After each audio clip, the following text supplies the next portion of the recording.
Hello friend, welcome to my YouTube channel. आज हम लोग भारत के संविधान को स्टार्ट करने वाले हैं, जो कि एक एक आर्टिकल को हम लोग पूरा डिटेल से समझेंगे। तो चलिए हम लोग पहले समझते हैं कि संविधान क्या होता है। देखिए, ये जो है इसी से मैं पूरा कंटेंट उठाकर लेकर आया हूँ, जो कि हर एक आर्टिकल मतलब कि इस तरीके से कॉम्प्लिकेटेड तरीके से लिखा हुआ है, जिसको मैं बहुत ही आसान शब्दों में, मतलब ऐसा शब्द में मैं बताऊँगा कि आपको अनपढ़ भी रहेगा तो वो भी समझ जाएगा। ठीक है, तो देखिए संविधान पहले होता क्या है।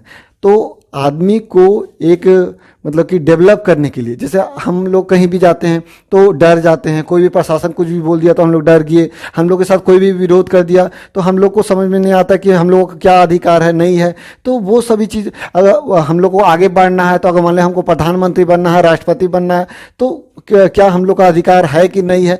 तो वो सभी नियम कि आदमी को आगे बढ़ने के लिए या उसका अधिकार को अगर छीना जा रहा है, तो वो सभी क्या कौन से किताब में लिखा हुआ है। तो एक किताब है जिसका नाम है संविधान, और उसी में सब चीज़ लिखा हुआ है, जिसमें से हर एक चैप्टर वाइज आपका, जैसे हम लोग बोलते हैं चैप्टर, एक पहला चैप्टर, दूसरा चैप्टर, तो इस तरीके से करके आपका भाग दिया हुआ है 22 चैप्टर। और उसमें हर एक चैप्टर में पॉइंट पॉइंट कर करके नंबर दे के आपका आर्टिकल दिया हुआ है। यानी कि पहला पॉइंट में क्या है, जैसे मान लो भाग 1, तो भाग 1 में आपका देखिए 1 से लेके 4 को पॉइंट दिया है, जिसको पॉइंट को आर्टिकल बोलेंगे। पहला नंबर आर्टिकल में क्या है, दूसरा नंबर आर्टिकल में क्या है, तीसरा नंबर आर्टिकल में क्या है। तो उस तरीके से हम लोग समझेंगे एक एक आर्टिकल को, और इसी में सब नियम कानून जितना कुछ है वो सब कुछ दिया हुआ है कि हम लोग का अधिकार क्या है, हम लोग को नागरिकता कैसे मिलेगा, कि आपका राष्ट्रपति बनने के लिए क्या अधिकार होना चाहिए, प्रधानमंत्री बनने के लिए क्या योग्यता होना चाहिए, सब कुछ दिया हुआ है। मतलब इसको पढ़ के आप प्रधानमंत्री बन जाइए। ठीक है,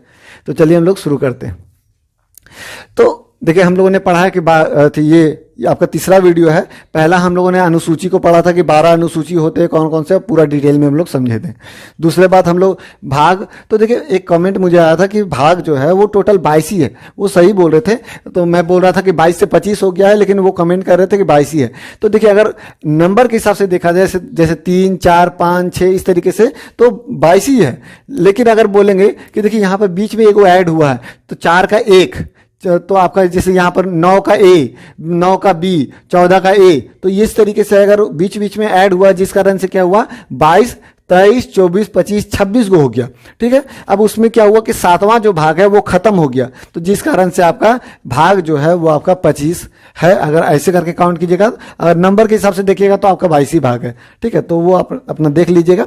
ठीक है, अब उसके बाद हम लोग स्टार्ट करते हैं अनुच्छेद को। तो मैंने बताया कि अनुच्छेद क्या होता है कि हर एक चैप्टर है, चैप्टर में एक एक पॉइंट लिखा हुआ है कि पहला नंबर पॉइंट में क्या है, दूसरा नंबर पॉइंट में क्या है, तो वो आपका उसको अनुच्छेद बोलते हैं।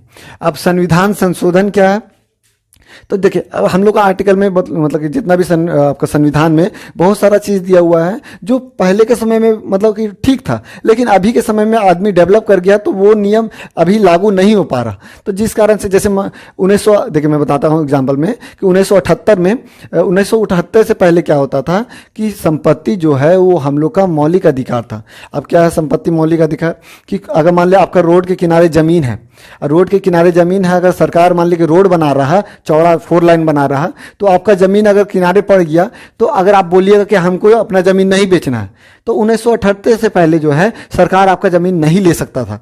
लेकिन अब क्या हुआ कि आप जमीन तो आपको देना ही पड़ेगा, क्योंकि सरकार जो है वहां से रोड निकाला है, आपका संपत्ति मतलब उसका मुआवजा आपको मिलेगा। लेकिन ऐसा नहीं बोल सकते हैं कि हम अपना जमीन तुमको नहीं देंगे, ऐसा कभी नहीं हो सकता। तो ये सब चीज जो है वो अभी देखिए धीरे धीरे डेवलप होते जा रहा, क्योंकि अब रोड तो बनाना जरूरी है। अब मान लो बीच में एगो रोड जमीन है, अब आदमी वो अपना जमीन दे ही नहीं रहा, तो लास्ट में रोडवा बनाते बनाते आधा कंस्ट्रक्शन रुक जाएगा, जिस कारण से कितना करोड़ों का नुकसान हो जाएगा। इसीलिए बोल दिया कि संपत्ति जो है वो आदमी का मौलिक अधिकार नहीं रहेगा, वो कानूनी अधिकार रहेगा। अगर मान ली सरकार को जरूरत है आपका जमीन को, तो वो सरकार ले सकता है, उसके बदले आपको मुआवजा देगा, वहां पर जो रेट चल रहा है उसके हिसाब से देगा, लेकिन आपका जमीन ले लेगा। ठीक है, आप कितना कुछ करते रहिए, कोर्ट एने ओने दौड़ते रहिए, सरकार को चाहिए तो आपका संपत्ति हड़प लेगा। तो यही सब चीज होता है संशोधन। तो ये देखिए क्या हुआ, ये नियम को बदला गया है कुछ, तो उसमें संशोधन किया गया। ठीक है, अब आते हैं हम लोग भाग 1 से। तो भाग 1 में क्या हुआ है, दिया हुआ है कि संघ और उसके राज्य क्षेत्र। भाग 1 में देखिए सब हम लोग को भाग याद करना है, 22 भाग है छोटा सा, तो हम लोग इसको याद कर सकते हैं। लेकिन आर्टिकल जो है 395 है, तो इसमें हर एक चीज को बहुत डिटेल से समझना होगा, एक एक लाइन एक एक पॉइंट को समझिएगा तभी आपको याद रहेगा, नहीं तो नहीं रहेगा। ठीक है, तो भाग 1 में दिया हुआ है संघ और उसके राज्य क्षेत्र, जो कि आपका एक चैप्टर है। तो जिसमें आपका पहला जो चैप्टर है उसमें दिया हुआ है कि आर्टिकल पहला, यानी पहला पॉइंट में क्या है, तो भारत राज्यों का संघ है। भारत क्या है, राज्यों का संघ है। देखिए संघ क्या होता है कि मान लीजिए 4-5 आदमी मिल के और एक ऐसा ग्रुप बना दिए, मतलब कि एक ग्रुप बना दिए, तो उसको बोलते हैं संघ। जैसे बोलते हैं आरएसएस, तो आरएसएस क्या है, एक समूह है, एक संघ है। तो उसी तरीके से संघ, भारत भी क्या है, एक ऐसा संघ है। अब बहुत सारा संघ क्या होता है ना कि मतलब कि उसको ना उतना ज़्यादा पावर नहीं होता है। जैसे मान लीजिए हम लोग ग्रुप बनाए, अब बहुत सारा संघ होता है कि टूट जाता है, मतलब कि हमको नहीं रहना, हम जा रहे हैं, तो ऐसे भी कर सकता है। लेकिन बहुत सारा ऐसा संघ होता है जो वहां से वो हट ही नहीं सकता है, मतलब कि उसको अगर वो आ गया है तो उसको हटने का पावर ही नहीं है जब तक कि सेंट्रल ना चाहे। ठीक है, तो वही चीज है हम लोग का भारत में, कि भारत में जो भी राज्य अगर आ गया है उसको मतलब कि आप वहीं पर रहेगा। जैसे क्या हो रहा था ना कि आपका जैसे आप हैदराबाद, ये सब भी ये आप सुने होंगे कि हाँ जम्मू कश्मीर में क्या था कि आपका जो विलय पत्र, मतलब कि जो जम्मू कश्मीर है वो भारत में मिलना नहीं चाह रहा था। लास्ट में उसके बाद क्या हुआ कि जम्मू कश्मीर जब मिलना नहीं चाह रहा था तो उसके जो राजा था, राजा हरि सिंह मैंने बताया था, वो विलय पत्र से साइन करवाया था। अब उसको वो बोला ना कि ठीक है लीजिए इसमें साइन कीजिए।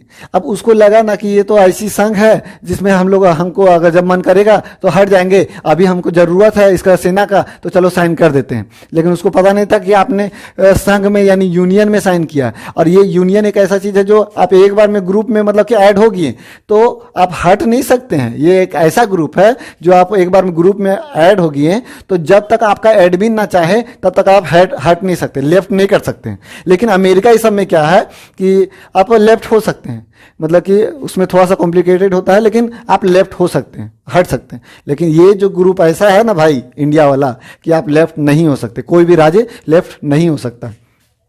ठीक है, एक बार आप आ गए तो चंगू में फंस गए।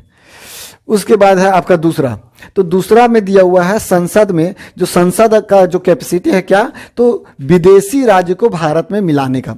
देखिए पहला नंबर हम लोग पॉइंट समझ गए कि भारत जो है वो संघ है, मतलब कि भारत एक बार आ गया में जितना भी राज्य, तो वो आपका फिर लेफ्ट नहीं हो सकता। ठीक है, दूसरा क्या है कि अगर मान लीजिए कि कोई भी दूसरा देश का कोई भी अगर मान लीजिए भारत में ऐड होना चाहता है तो बिना संसद के परमिशन के, मतलब कि संसद के परमिशन के, बिना राष्ट्रपति के परमिशन के, सॉरी संसद मतलब कि मीटिंग बैठाएगा और बिना राष्ट्रपति के परमिशन के उसको हम लोग ऐड कर सकते हैं। देखिए होता क्या है कि अब राष्ट्रपति जो साइन करने में समय लेगा, अब पता चल रहा है कि वहां पर उन लोगों को काल है कि हमको भारत में ऐड होना है। अब जल्दी से उन लोगों को काल है, इन लोग 15-20 दिन लेट कर रहा है, इसीलिए राष्ट्रपति को इसको हटा दिया। बोला कि जो 368 का जो संशोधन अधिनियम है, संशोधन अधिनियम क्या होता है कि आपका जैसे ये जो है देखिए 368 नंबर आर्टिकल जो है, जैसे आर्टिकल 1 है उसी तरीके से 368 में हम लोग पढ़ेंगे संविधान संशोधन। तो इसमें जो भी संशोधन होता है उसमें जब तक राष्ट्रपति नहीं साइन करेगा तब तक उसमें कोई चेंजिंग नहीं होगा। तो इसमें बोला कि अच्छा ये ऐसा बात है तो तुमको हटा देते ही, दूसरा नंबर और तीसरा नंबर जो संशोधन करेंगे उसमें कुछ चेंजिंग करेंगे तो तुमको हटा देंगे, तुमको जरूरत नहीं है। तो जिसमें क्या हुआ कि संसद जो है चाहे तो विदेशी राज्य को भारत में मिला सकता है। अब जो कि आपका एग्जाम्पल देख सकते हैं, 16 अगस्त 1975 को सिक्किम को भारत में मिला दिया। देखो सिक्किम जो था वो आपका तिब्बत वाला एरिया में था। सिक्किम जो है देखिए अगर यहाँ पर ऐसे करके देखिएगा तो यहाँ पर आपका सिक्किम था और ये आपका तिब्बत था। तो तिब्बत को जो है चाइना पूरा हड़प रहा था, पूरा मार काट कर रहा था, जिस कारण से सिक्किम तो पूरा हालत खराब हो गया। तो अब क्या करे, तो सिक्किम बोला कि हम चलो भारत में मिल के देखते हैं। सुनते हैं कि वहाँ पर बहुत अच्छा आदमी, तो नेहरू जी उस समय नहीं थे, तो जो भी मतलब उस समय नेता थे, तो उससे जाके बोला कि देखिए हम आपके साथ मिलना चाहते हैं, उन लोग जो है सही आदमी नहीं है चाइना वाला, तो लेकिन हम मिलना चाहते हैं, लेकिन हम चेक करना चाहते हैं कि आप लोग सही हैं कि नहीं, इसीलिए हम कुछ समय मिलना चाहते हैं। तो जिसमें क्या हुआ कि 35वां संविधान संशोधन, देखिए संविधान संशोधन मतलब जैसे पहला नंबर मतलब कि कुछ उसमें चेंजिंग हुआ तो उसको बोलते हैं पहला संशोधन, दूसरा संशोधन। जब चेंजिंग हुआ तो 35वां नंबर पे जब चेंजिंग हुआ था उसको बोलते हैं 35वां संविधान संशोधन। तो उसमें क्या हुआ था कि जो सिक्किम है वो बोला हम कुछ समय के लिए रहना चाहते हैं भारत में, तो ठीक है 1 साल के लिए तुमको रहने देते हैं। तो 1 साल जब रहा तो आपको बहुत उसको अच्छा लगा, तो फिर लास्ट में क्या हुआ कि 36वां संविधान संशोधन के तहत आपका 16 अगस्त 1975 को सिक्किम को 22वां राज्य घोषित किया गया। पहले हम लोग का राज्य नहीं था सिक्किम, लेकिन ये आपका 1975 में इसको अपनाया गया है। ठीक है, तो ये हुआ क्या, दूसरा नंबर आर्टिकल। इसमें क्या है कि विदेशी राज्य को भारत में मिला सकता है बिना राष्ट्रपति के परमिशन के। अब तीसरा क्या है, संसद जो है राज्य को, मतलब अगर मान लो संसद को मन करेगा तो क्या करेगा कि कोई भी राज्य को तोड़ सकता है, जोड़ सकता है। जैसे आपका आंध्र प्रदेश को तेलंगाना से अलग कर दिया, आपका बिहार से झारखंड को अलग कर दिया, यूपी से उत्तराखंड को अलग कर दिया। जब जो मन करेगा वो कर देगा, मतलब तोड़ फोड़ देगा, नाम बदल देगा, कुछ भी कर देगा। वो संसद का पूरी पावर रहता है, उसमें कोई कुछ नहीं कर सकता, राष्ट्रपति भी कुछ नहीं कर सकता। इसीलिए बोल रहे हैं कि दूसरा और तीसरा, क्या कि होता था ना, इसमें कुछ चेंजिंग होता था तो राष्ट्रपति मुंह उठा के आ जाता था कि बोलता था कि अरे तू हमने से मेरा से साइन काहे नहीं करवाया, तुम ऐसे अपने से काहे कर दिया। अब बार बार देख रहा था इसका नौटंकी, तो फिर बोला कि अच्छा ठीक है रुको बताते हैं। दूसरा और तीसरा में हम कुछ भी चेंजिंग करेंगे ना, थोड़ा रखबे नहीं करेंगे, तुमको यहाँ इससे हटाइए देते हैं। तो जिस कारण से आपका 368 जो है आर्टिकल, ये दोनों संविधान संशोधन में काम नहीं करता है। ठीक है, तो ये हुआ तीसरा नंबर में क्या कि कोई भी राज्य को तोड़ फोड़ सकता है, संसद का पूरा पावर है। अब चौथा जो अनुच्छेद है उसमें यही चीज बताया गया है कि दूसरा और तीसरा में जो भी चेंजिंग करेंगे उसमें 368 के तहत उसको नहीं रखा जाएगा, यानी कि राष्ट्रपति से उससे बाहर किया जाएगा। कोई भी चेंजिंग होगा तो ये आपका राष्ट्रपति उस पर हस्तक्षेप नहीं करेगा। दूसरा और तीसरा जो हम बता रहे थे वो चौथा नंबर आर्टिकल में दिया हुआ है। ठीक है, यहां तक क्लियर है। अब आते हैं दूसरा चैप्टर, यानी कि दूसरा भाग। दूसरा भाग में क्या है, नागरिकता। तो नागरिकता क्या है, तो देखिए हम लोग का आधार कार्ड जो है वो हम लोग का नागरिकता है, पासपोर्ट, हम लोग का जो ड्राइविंग लाइसेंस, हम लोग का जो वोटर कार्ड, ये सभी क्या है, उसी को बोलते हैं नागरिकता। मतलब कि आपको नागरिकता हटा लेंगे यानी सब कुछ छीन लेंगे, मतलब कि आपका तो भारत के आप रहबे नहीं करेगा। जैसे आपका मान लीजिए सोचिए आधार कार्ड छीन लेगा, वोटर कार्ड छीन लेगा, सब कुछ छीन लेगा, तो फिर आपका भारत में कुछ वैल्यू है। बोलिएगा राशन उठाने जाइएगा, पता चलेगा कि आपका राशन कार्ड नहीं है, तो कुछ वैल्यू नहीं है। यानी कि नागरिकता छीन लेना, यानी कि सब जितना भी डॉक्यूमेंट है आपका कि भारत के आप निवासी हैं वो छीन लेना। ठीक है, तो उसी को बोलते हैं नागरिकता। अब उससे फायदा बहुत सारा है कि क्या होता है कि अगर मान लो भारत की नागरिकता आपके पास है तो तुरंत आप राशन कार्ड बनवाइए और तुरंत 5 किलो जाके चावल उठा के लेके आइए, 2 किलो आपका गेहूं उठा के ले आइए, है कि नहीं। तो ये आपका नागरिकता सिटीजन होने का फायदा है। तो देखिए उसमें क्या दिया हुआ है, तो नागरिकता जो है वो पहला नंबर आर्टिकल, मतलब 5वां नंबर आर्टिकल से 11वां नंबर आर्टिकल तक पूरा नागरिकता के बारे में दिया हुआ है कि कौन कौन कैसे कैसे नागरिकता हम लोग को मिलता है। जिसमें 5वां नंबर आर्टिकल में क्या है, देखिए एक चीज और मैं बताता हूँ कि नागरिकता से और क्या फायदा। तो अगर आप ताजमहल घूमने जाते हैं, तो ताजमहल घूमने जाते हैं तो अगर हम लोग झारखंड मतलब कि भारत के हैं ना, तो हम लोग कहीं भी जाके अपना मतलब कि जाएंगे और हम लोग को जो चार्जेस लगता है मतलब कि ताजमहल घूमने का तो बहुत कम लगता है। लेकिन अगर कोई अमेरिका का आदमी अगर ताजमहल घूमने जा रहा है ना तो उसका पास अलग रेट बनता है, यानी कि हम लोग को अगर 50 रुपये लग रहा है तो हम लोग को 500 रुपये लगता है। तो ये भी फायदा है। फिर दूसरा कि आपका जैसे ये जो आपके क्या बोलते हैं कि अमेरिका में क्या होता है कि अगर आप दूसरा स्टेट में जा रहे हैं, जैसे हम लोग है कि यहाँ पर झारखंड में है, अब हम लोग को मन करेगा कि तमिलनाडु में जाएंगे तो बस ट्रेन में टिकट कटाएं और फटाक से चल गए लोकल में बैठ के एकदम तमिलनाडु, तो उसमें कोई दिक्कत नहीं। लेकिन अगर आपको अमेरिका में है और आपको दूसरा स्टेट जाना है ना तो उसके लिए पासपोर्ट चाहिए, मतलब उसके लिए आपको हर चीज़ चाहिए। जैसे आपका हम लोग दूसरा देश जाते हैं तो जितना डॉक्यूमेंट चाहिए उसी तरीके से उन लोग को भी दूसरा डॉक्यूमेंट चाहिए, क्योंकि उन लोग का ना हर एक स्टेट का नागरिकता, जैसे हम लोग का है आधार कार्ड, तो आधार कार्ड जो है पूरा इंडिया के लिए पूरा सेम रहेगा, लेकिन उसके लिए क्या रहेगा, आधार कार्ड जो रहेगा वो झारखंड के लिए अलग और फिर एक आपका सेंट्रल के लिए अलग, क्या हाँ हम झारखंड में है और देखिए हम भारत के निवासी है, उसका अलग डॉक्यूमेंट रहेगा। तो इस तरीके से भारत में नहीं, अमेरिका ही सब में है, इसीलिए उसको बोलते हैं दोहरी नागरिकता। और भारत में एक ही को आधार कार्ड है जिससे हम लोग पूरा इंडिया घूम सकते हैं, तो उसको बोलते हैं एकल नागरिकता। ठीक है, तो ये एकल नागरिकता जो है वो ब्रिटेन से लिया गया है, ये याद रखिएगा। ठीक है, तो हम बता रहे थे 5वां नंबर आर्टिकल में, तो 5वां नंबर आर्टिकल जो है तो इसको नागरिकता हम मतलब कैसे मिला जाए उसके बारे में दिया हुआ है कि प्रारंभ से जब 26 जनवरी 1950 से जो भारत में है, मतलब कि 26 जनवरी 1950 से पहले से अगर जो भारत में है उसको भारत का नागरिकता मिल जाएगा। नागरिकता कैसे मिलेगा, तो 26 जनवरी 1950 जब संविधान लागू हुआ था उससे पहले से अगर मान लीजिए कोई भी अगर भारत में है तो उसको नागरिकता भारत का मिल जाएगा। ये पहला। अब देखिए 6ठा नंबर आर्टिकल में क्या है कि पाकिस्तान से जो भारत आया है, जैसे बहुत सारे लोग जो है जैसे मिल्खा सिंह क्या है कि पाकिस्तान से भारत आया है। जब बोला जा रहा था कि जिसको भारत में रहना भारत में रहे, जिसको पाकिस्तान जाना है पाकिस्तान चल जाए, जिसको भारत आना पाकिस्तान से वो भारत आए, तो उसमें मिल्खा सिंह सब भारत में ही आए हैं।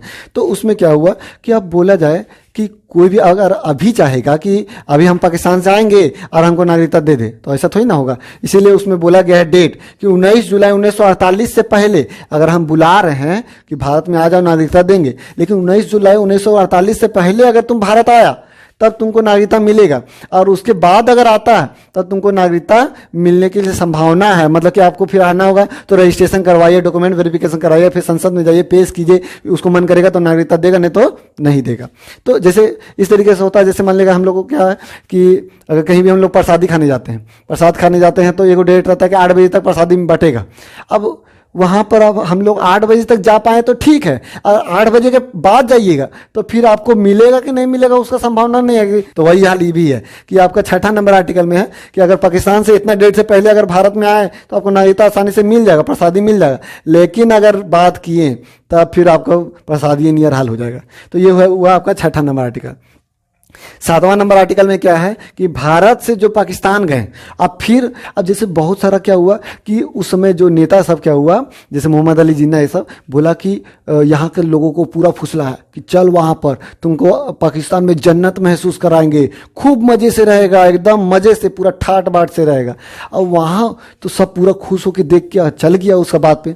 अब फिर वहाँ पर देखा कि भाई हमने गलती कर दी लग रहा है यहाँ के, तो फिर हम लोग को वहीं पर ठीक था। यहाँ पर तो बड़ी जन्नत जन्नत बोल रहा था, और यहाँ देख रहे हैं कि यहाँ आटा चावल है ये नहीं है, खाए लगी रोजी ये नहीं है, और जन्नत महसूस करवाएगा खाली नाम का। तो जिस कारण से क्या हुआ कि उन लोग को पछतावा हुआ। तो उन लोग के लिए भी नागरिकता भारत जो है सरकार उन लोग के लिए भी किया है कि अगर जो गया है और उसको पछतावा हुआ, वो भारत में आना चाहता, तो उसके लिए भी नागरिकता मिलेगा। वो 7वां नंबर आर्टिकल में। और कब? तो 1 मार्च 1947 से पहले अगर गया हो, मतलब आ गया, 1 मार्च 1947 से पहले गया और वो आ गया, मतलब पाकिस्तान गया कि हम जा रहे पाकिस्तान, अब फिर बोल दिया कि नहीं हम भारत में रहेंगे, तब उसको नागरिकता जो है वो 7वां नंबर आर्टिकल में मिलेगा। जैसे बोलता है ना कि घर तरफ महल तरफ क्या होता है, अरे चल रही सऊदी अरब कमाए ले, बड्डी पैसा हो, बड्डी एकदम पूरा ऐश से जिंदगी जिएगा, लैम्बोर्गिनी चलाएगा, बुकाटी चलाएगा, वहां जाता है तो लास्ट में क्या बाथरूम साफ करता है। तो वही हाल है कि यहाँ पर जन्नत महसूस कराने के लिए ले जाता, वहाँ देखता है कि हालत वहाँ खराब है, तो फिर लास्ट में बोलता है कि हमरा जल्दी से भेज भारत। तो लास्ट में क्या होता है कि वो भारत आ जाता है। तो उसको किस तरीके से नागरिकता मिलेगा, तो आपका 7वां नंबर आर्टिकल में मिलेगा। ठीक है, ये हुआ आपका 7वां। अब 8वां नंबर आर्टिकल में आते हैं। 8वां नंबर आर्टिकल क्या है कि अगर कोई भी आदमी विदेश गया, चाहे वो शादी करने गया या कमाने गया या फिर कोई घूमने उमने गया, तो उसको जो है नागरिकता खत्म नहीं होगा। ये चीज़ मतलब 8वां नंबर आर्टिकल में दिया। जैसे अभी आपने सुना होगा सीमा हैदर के बारे में, उसका क्या नाम था, लड़का का क्या नाम था जी, सीमा हैदर का, जो बोल रहा था झिंगुर जैसा लगता है लप्पू सा लगता है। ठीक है, तो सीमा हैदर जो है पबजी खेल करके और इसके साथ शादी कर लिया, यानी कि पाकिस्तानी लड़की से शादी कर लिया, तो क्या अब जो लड़का है भारत का उसका नागरिकता खत्म कर दिया जाए? नहीं, उसका नागरिकता खत्म नहीं होता। उसी तरीके से जैसे प्रियंका चोपड़ा है, फिर आपका जैसे क्या बोलते हैं ये माधुरी दीक्षित हो गया, फिर आपका क्या बोलते हैं हार्दिक पांड्या हो गया, सानिया मिर्जा हो गया, देखिए ठीक है। तो ये सभी चीज़ें जो है वो आपका 8वां नंबर आर्टिकल में दिया गया कि बाहर में जाइए, खूब घूमिए, खूब मजा कीजिए, और फिर आप आ जाइए, कोई दिक्कत नहीं, आपको मतलब कि नागरिकता खत्म नहीं होगा। ठीक है। अब 9वां नंबर आर्टिकल में क्या दिया हुआ है कि अगर आप विदेश गए और बोले कि हमको वहीं का नागरिकता मिलना चाहिए, मतलब वहीं का नागरिकता ले लेते हैं, जैसे आप अमेरिका गए और अमेरिका का नागरिकता ले लिए, तो आपको जो है भारत का नागरिकता खत्म हो जाएगा। क्योंकि मैंने बताया है कि आपका जो भारत जो है नागरिकता वो एकल नागरिकता, यानी एक ही नागरिकता मिलना चाहिए, और दो नागरिकता आप नहीं रख सकते। इसमें क्या हो रहा था कि अक्षय कुमार जो है वो देखिए कनाडा का नागरिकता रखा हुआ था, लास्ट में क्या हुआ कि कनाडा का नागरिकता उसको खत्म करके अभी भारत का नागरिकता रखा हुआ है। ठीक है, तो यानी एक ही नागरिकता होना चाहिए, दोहरी नागरिकता नहीं चलेगी। तो जो भी आदमी अगर मान ले विदेश का नागरिकता लिया हुआ है, अब देखिए होता क्या है कि काहे आदमी सब विदेश का नागरिकता लेता है, भारत में इतना सुख सुविधा, चावल, कोटा चावल इतना कुछ मिल रहा है, तो काहे लेता है। अब देखिए होता क्या है ना कि अब जैसे कोई भी आदमी अमेरिका गया, अमेरिका गया कमाने के लिए और वहाँ ड्राइवरिंग कर रहा, तो अब वहाँ पर पेमेंट कैसे मिलेगा? तो भारत देखेगा कि भारत से आया है, तो भारत में आप मान ले कि अगर उसका $1 बराबर यहाँ पर 80 रुपया है, तो अगर $1000 अगर उसको दे देता है तो यानी 80,000 रुपया यहाँ के मुकाबले हो जाएगा। तो देखेगा कि अरे इसको $1000 दे देगा तो बहुत है इसके लिए, भारत में जाएगा 80,000 रुपया हो जाएगा, इसके लिए वहाँ का हिसाब से बहुत है, तो उसको $1,000 देगा। उसको क्या देगा? $1,000 देगा। तो लास्ट में फिर क्या होता है, इन लोग और वही वहाँ का जो निवासी है, वहाँ का जिसके पास नागरिकता है, उसको 10,000, उसको कम से कम तो $10,000 देगा ही, उसको $10,000 देगा। अब $10,000 यानी कि यहाँ पर कितना हो गया? 8 लाख रुपया। तो अब क्या करता है वहाँ का इंडियन जो है, यहाँ का इंडियन तो भाई चालाक तो अपने हैं, तो वहाँ पर जाता है और क्या करता है वहाँ पर लड़की से शादी कर लेता है, और शादी करके और नागरिकता ले लेता है। अब शादी कर अब जो वहाँ पर तो जो एग्रीमेंट के हिसाब से शादी होता है, वहाँ तो यहाँ नहीं शादी हुई ना कि इतना तामझाम, वहाँ तो बस शादी मतलब कि एगो समझे कि फेसबुक फ्रेंड भेजे और एक्सेप्ट कर लिया, चलो डॉक्यूमेंट के हिसाब से। तो अब लड़की जो है वो भी चालाक वहाँ कराती है, बोलते हैं ठीक है हम तेरा से एग्रीमेंट से पे शादी कर लेंगे, लेकिन जो $10,000 तुमको मिल रहा है ना, उसमें से $2,000 हमको दे देना। तो अब 2,000 उसको डॉलर दे दिया और $8,000 इसको बच गया। अब $8,000 अब मान लीजिए कि भारत में लेके आया तो वो आपका 64 लाख रुपए, मतलब कि आपका 64 लाख या आपका 6,40,000 रुपये के आसपास में हो गया। तो सोचिए बड्डी पैसा हो गया, जहाँ मिल रहा था उसको 80,000, वहाँ मिल रहा है उसको 6,40,000, तो काहे नहीं साइन कर, मतलब कि उसको साथ शादी कर लेगा। तो इसीलिए क्या करता है कि उन लोग जो है दूसरा देश का नागरिकता लेना चाहता, और वहाँ पर लड़कियों खुश कि हमको तो फिर बैठल बैठल एक एग्रीमेंट साइन किया और हमको इतना पैसा $2,000 फ्री का मिल रहा है। तो इस तरीके से एग्रीमेंट चलता है वहाँ पर, ठीक है। और इसके वजह से वहाँ का लोग बहुत परेशान है, वहाँ का सरकार भी बहुत परेशान है कि भारत से आके नागरिकता ले लेता है, ठीक है। सब देश में ऐसे करता है। फिर हुआ नौवीं हो गया कि अगर मान लो कोई भी भारत में गया, बाहर अमेरिका, और वहाँ का नागरिकता ले लिया तो यहाँ का खत्म हो जाएगा। 9वां नंबर आर्टिकल में दिया हुआ है। 10वां में क्या दिया हुआ है कि भारतीय नागरिकता बनी रहेगी और उसे कोई भी खत्म नहीं कर सकते। जैसे मान लीजिए अब हम नेता में खड़ा हुए, तो अब नेता का क्या है कि अब भारत के नागरिक है तभी आप नेता में खड़ा हो सकते हैं, विधायक में खड़ा हो सकते हैं।